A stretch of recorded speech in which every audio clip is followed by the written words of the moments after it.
Track 66. Speaker 1. This creature is found in the mountains of Central Africa. It has black hair all over its body, which is much thicker than that of other members of the species. This means that it can live in colder temperatures. There are only about 900 of these apes in the wild. A lot of the green plants they eat have been destroyed, and they have also been killed in the past for their fur. Speaker 2. This creature lives in the ocean from Australia up to Japan. Many of them are quite small, with a body that grows up to 5 centimeters long, and they have long tentacles or arms. Its name comes from the bright blue rings that show up when it's frightened. You need to be careful in the sea around them as they are very poisonous. Speaker 3. These creatures live mainly in desert areas and can survive in both mountains and valleys. Their tails help them to balance when they are climbing or sleeping in trees. Their black and yellow coats help them to hide in the places where they live. Unfortunately, there are only about 250 of these beautiful big cats left in the wild today. Speaker 4. This strange-looking animal lives in wet areas and comes from the area south of the tropics in China. There are very few in the wild now. As you can see, it has antlers like most deer, but it has a neck like a camel and hooves or feet like a cow. They eat mainly grass and live partly on land and partly in water. Track 67. Hello, everyone. Today, I'm going to talk about a project I've done about the mountain gorilla. I think it's a truly fascinating animal. They originate in Africa, Central Africa, in fact. So now I'm going to talk a little about where they live. As you can probably guess, and as you can see in this first photo, their name reflects the environment they live in, tropical mountain forests. Now, just like all other apes, they build nests out of leaves. But they don't make their nests high up as other species do. Mountain gorillas make them on the ground instead, and they sleep wherever they end their day, and they rarely sleep in the same bed twice. So, I'll move on to talk about the physical features of the mountain gorilla. In other words, what it looks like. So, here are some more photographs on screen for you all to have a look at. This gorilla here on the left is a male gorilla. We know that he's an older male gorilla because of the color of his coat. As you can see, his coat is gray. He's called a silverback. Younger male gorillas are called blackbacks. And there's an obvious reason for that. Yes, a young adult male has a black coat. As he gets older, his coat turns from black to gray. Next, I'm going to tell you a little about the diet of the mountain gorilla. Interestingly, mountain gorillas are herbivores.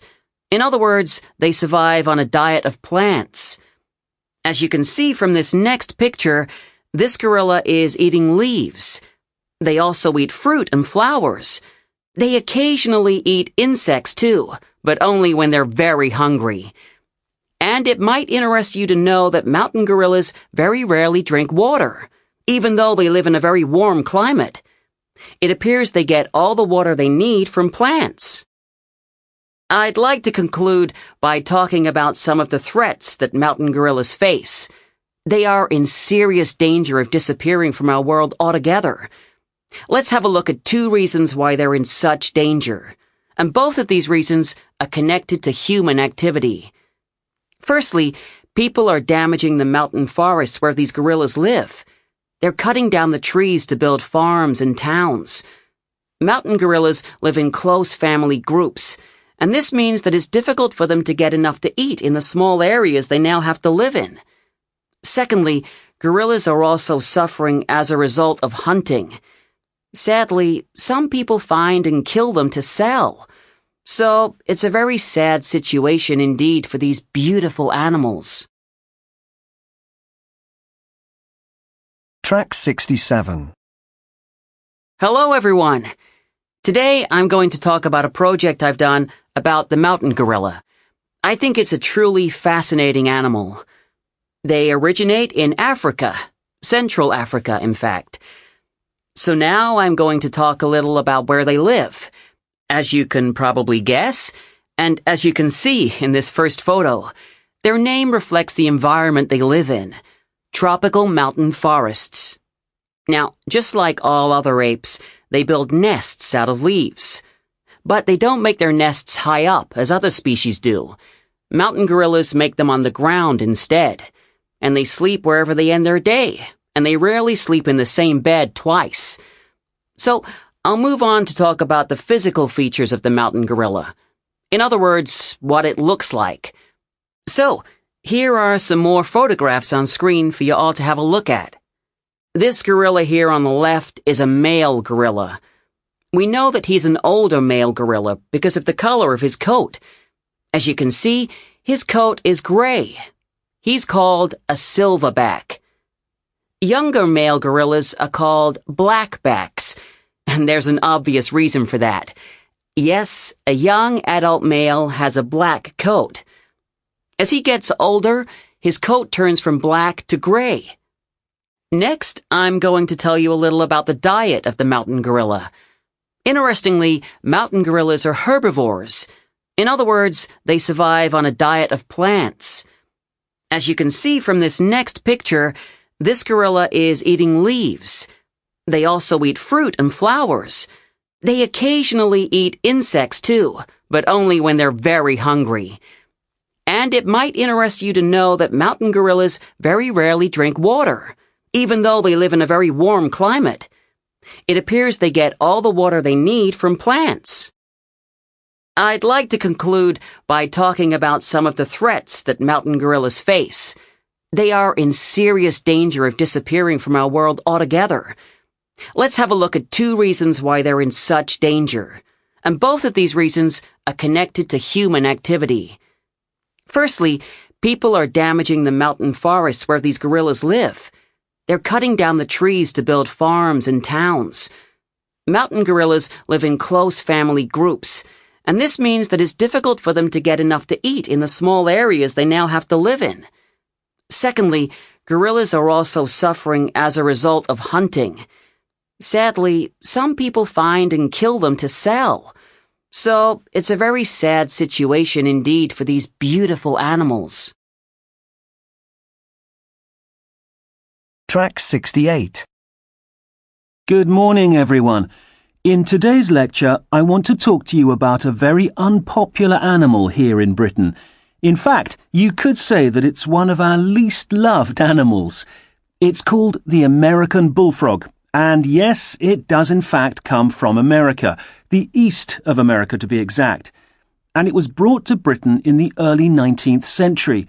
So you could say that it's been here for quite a long time. It wasn't brought here on purpose. It actually arrived in a big container of aquatic plants. In other words, it was accidentally introduced into Britain. Now, I'll tell you a little about its appearance. The American bullfrog is a very large and ugly species of frog. And when I say it's large, I mean large. Interestingly, female American bullfrogs are usually much larger than the males. In fact, they can weigh up to 750 grams, whereas the males only go up to about 600 grams. Take a look at its head. It's really broad and flat, isn't it? And you can see its mouth just here. That's quite large too.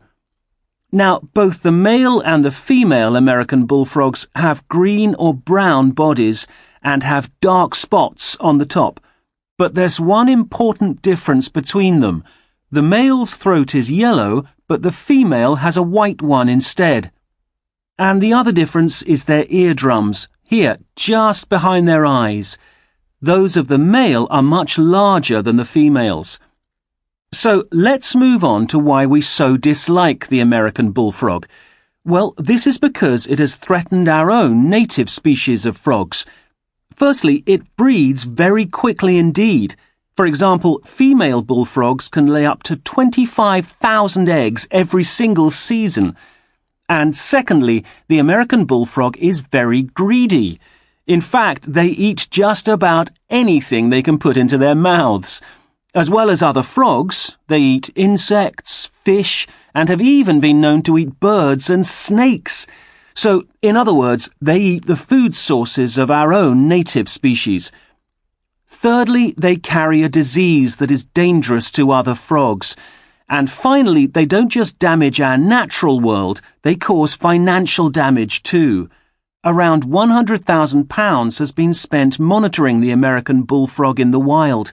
So, as scientists, we can learn a lesson from this about the dangers of introducing any living species into a new environment. Track 69. Okay, everyone. I think we're ready to make a start. Now, when you think of a dangerous animal, what do you think of? A tiger, perhaps? Or maybe a leopard? Most people think that all dangerous animals live on land, but in fact, some of the most dangerous animals on the planet live in our seas and oceans. I'm going to talk today about one of these, the box jellyfish. There are different types of box jellyfish, and they are found in warm coastal seas anywhere from the Indian Ocean to as far north as Japan, but the most dangerous ones are found in the oceans around Australia.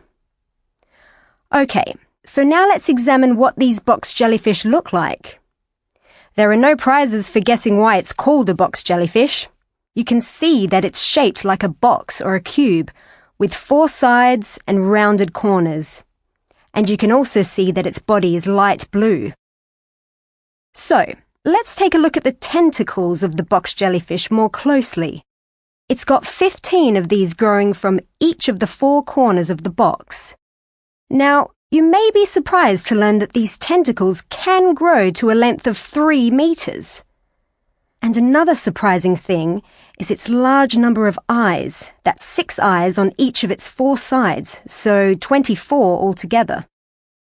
So now let's move on to talk about the sting of a box jellyfish. What is it? Well, a jellyfish has a lot of tentacles, and each tentacle has thousands of cells, which can produce a poison. If the tentacles come into contact with a fish or a person, they stick to their skin. If the tentacles are very long, they are in contact with a lot of the body, giving a bad sting which hurts terribly. This can be dangerous to the victim. There are 2 ways that people can die as the result of a jellyfish sting. Firstly, a very severe sting can cause a person to have a heart attack. This can happen within minutes. Secondly, sometimes a swimmer goes into shock and can't make it back to the beach because they are in such extreme pain. If they're in the water alone, they'll die. And now I'd like to conclude with advice on how to help someone who has been stung by a box jellyfish.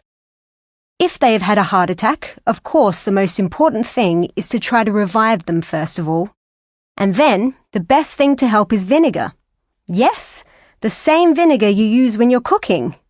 Many Australian beaches keep bottles of it near the jellyfish warning signs. You should pour a bottle over the tentacles for 30 seconds, and then the tentacles can be removed. However, if you get stung and don't have any vinegar, you should pour seawater on the skin.